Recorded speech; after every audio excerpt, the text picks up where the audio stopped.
Hello guys, to the third and what I believe is the final bonus episode for my campaign in Crusader Kings II, the old gods playing as Norway. So the two previous bonus episodes have been all about sort of showing off what has been happening in the world between the year the Let's Play ended and the year right now, which I believe is the starting date for Europa Universalis 4. Although my only source for that was Wikipedia, and that said, it was the 11th of November 1444. I believe 1444 is pretty much confirmed, but I don't know the perfect date, and I recently checked Wikipedia, and I think the exact date was actually removed, so I'm not really certain anymore exact that date, but it's the correct year, so it should be fine. Yeah.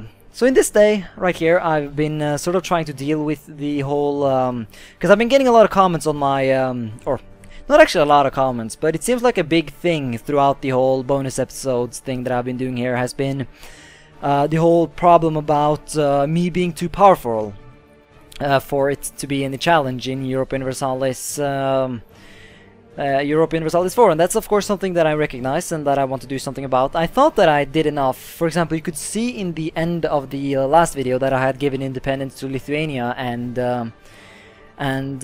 Finland.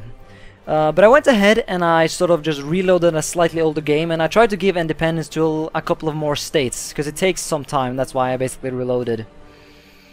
And I came up with this map right here. This is the best I can do when it comes to independence, and that's so. I guess one thing I want you guys to comment about is that something you can accept, the fact that I did a quick reload just to sort of get a position, or just to get this position right here, because there is some you have to sort of, like, when you want to revoke titles and that kind of stuff, you have to sort of wait a couple of days, and that's sort of why I had to reload. I could just of course have taken the other save and just kept playing, but I decided it would be better this. Either way, something wouldn't have been correct, so, I hope you guys accept that. And, so this is basically the whole situation that I came up with. So I decided to give, of course, independence to Finland, as I did previously, and I also gave independence to Lithuania, although this time I sort of made it unified. I also organized Sweden as an independent country, and I also made Denmark. Of course, Denmark now is still out of place, but as it has to do, of course, that I am Norway, and I cannot give independence to Norway when I am Norway. And oh shit, well that wasn't supposed to happen. Oh well, then I guess we have something to do in the beginning of the Europa Universalis 4 Let's Play. Conquer Somerset. Anyways, that should be fine, and you might notice all these random little counties here that I haven't been able to give independence to, and I will solve that once I get my game into Europa Universalis 4 by simply selling off the provinces. For example, these provinces I will sell to Denmark, and then I'll sell these provinces to Sweden, and then this province to Lithuania, and these provinces to Vikings, and these provinces to Romania, and so on and so forth.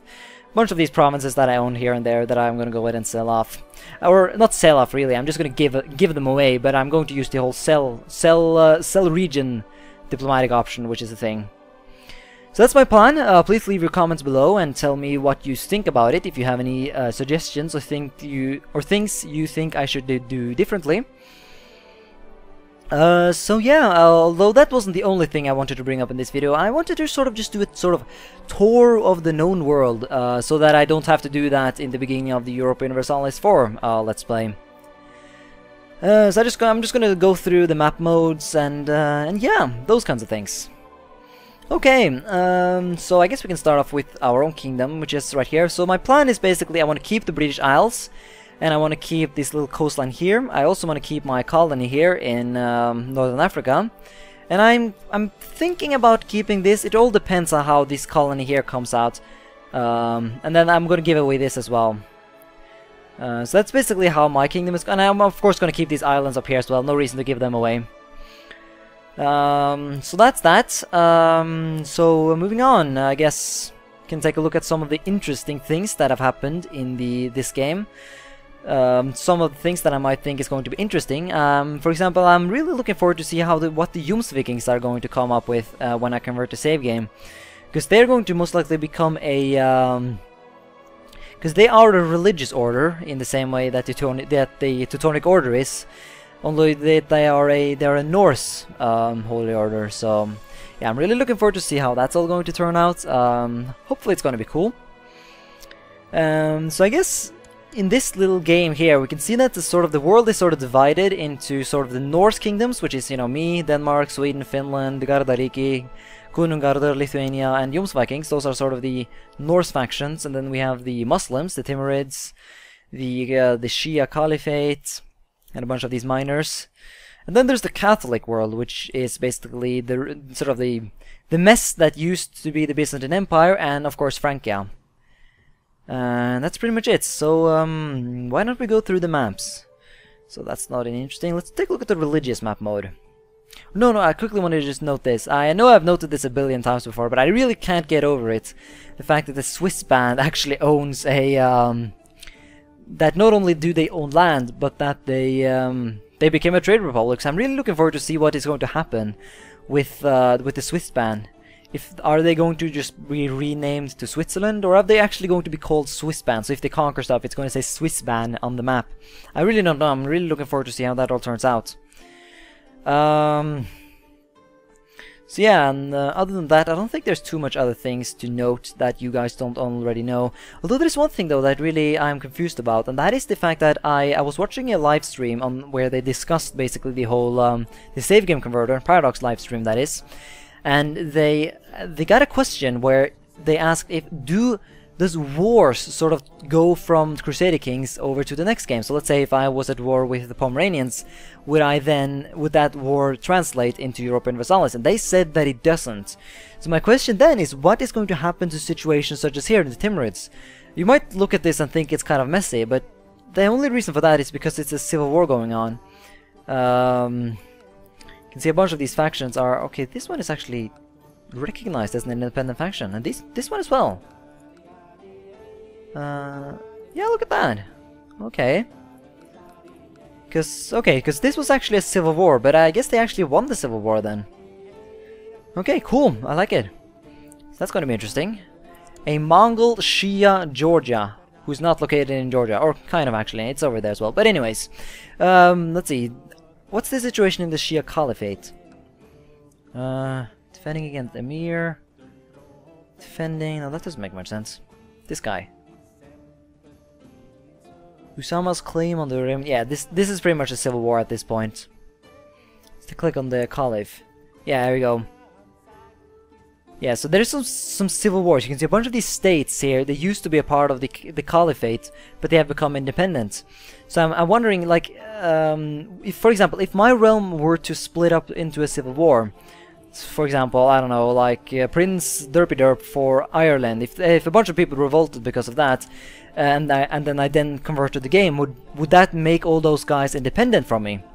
That is something that I do not know.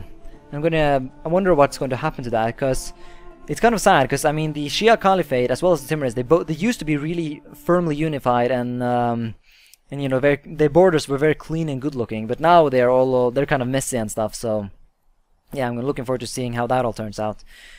Okay, so let's go take a look at religion. That's quite an interesting map. You can see that the Catholic faith is kind of different, you know. So the Catholic is sort of the northern part of the Mediterranean. So it's kind of like you have three layers. To the north there's the Norse religion, in the middle there's the Catholic religion, and to the south there is the Shia Muslim religion. So I mean, I think the religious situation in this game is pretty much one of the most interesting things I think happened in this game. The fact that, you know, the Orthodox faith was exterminated and replaced by monothelite. The fact that the Byzantine Empire decided to become Catholic, and the fact that the Shia Muslims actually won the sort of conflict with the Sunnis. There are no Sunnis left on the map. I don't think, anyways, there is any. And you can even see they're starting to spread into Spain, because at some point, for the majority of this game, actually, Spain has been controlled by Christians, which is why Spain, or Iberia, I guess I should call it, is why they are religious, they are Catholic. But you can see they are getting converted, because I think the moral authority of Catholicism is quite low. You can see there's a bunch of heresy popping up, as well as the fact that it takes very little work to convert a region. So yeah, that's pretty much the religious map mode. It's going to be interesting. I mean, I keep saying that I keep saying that, oh, it's going to be interesting to see what happens to that and that. But I mean it though. I'm really looking forward to the release of. I believe, the release of Europa Universalis 4 has got to be one of those things that I've been looking most forward to lately when it comes to gaming. So yeah. So I think really that's about it, because I mean there's a lot of funny situations, such as the fact the Kaiser, a German monothelite Kaiser of the Golden Horde. I mean there's a bunch of these absolutely ridiculous situations all over the world right now, but I believe you have seen the most of them in my other bonus videos, so I don't think it's going to be too important to show them off, to put it like that. So yeah, I mean, just leave your opinions on this situation, because that's really the main thing that's bothering me right now. How I'm going to handle all this, the power balance or whatever you want to call it. Because at the moment, if I give independence to this particular area, then Francia is going to be stronger than me. But my logic here is that I will most likely, because I know how to best conduct colonialism, or I will learn it quickly, I guess, whatever. So I have a feeling I might beat the Frankians when it comes to colonization, and as a result, it won't take that long until I will be stronger than the Frankians. That's basically my logic behind that. So yeah. But another thing that I'm kind of worried about, though, in the that I guess is worth mentioning, is the way that, for example, there's pretty much not going to be any ways for me to weaken Francia in my Europa Universalis 4 game without actually conquering parts of them. Because normally, in order to weaken, a very efficient way to weaken a state in Europa Universalis 4 was always to give or to win a war against them and then force them to liberate a country. So let's say I would fight against Francia and then I would force them to liberate Aragon, for example. But you can't do that, because the way cores work when you save game convert is basically that whoever owns the province whenever the save game is converted, those will be the ones who get a core on it. So Francia will get cores on all of this, and there will be no cores for nations such as Aquitaine or Burgundy. Those won't exist in the game, and as far as I know, there's no real way to get them there. So yeah, there's going to be nothing. There's pretty much no way that you can make a nation such as Francia sort of split up and fracture, basically. So yeah. So that's something. So yeah, leave your comments on this situation right here. And anything else you have questions about, or anything else you think I should do before I convert, or anything really, just give me all the information about your opinions and stuff. So yeah, so thank you so much for watching this bonus episode of Crusader Kings II, the Ogons playing as Norway. And I'm gonna go and play some The Last of Us right now, because holy shit, that game is awesome. So yeah, until next time, bye.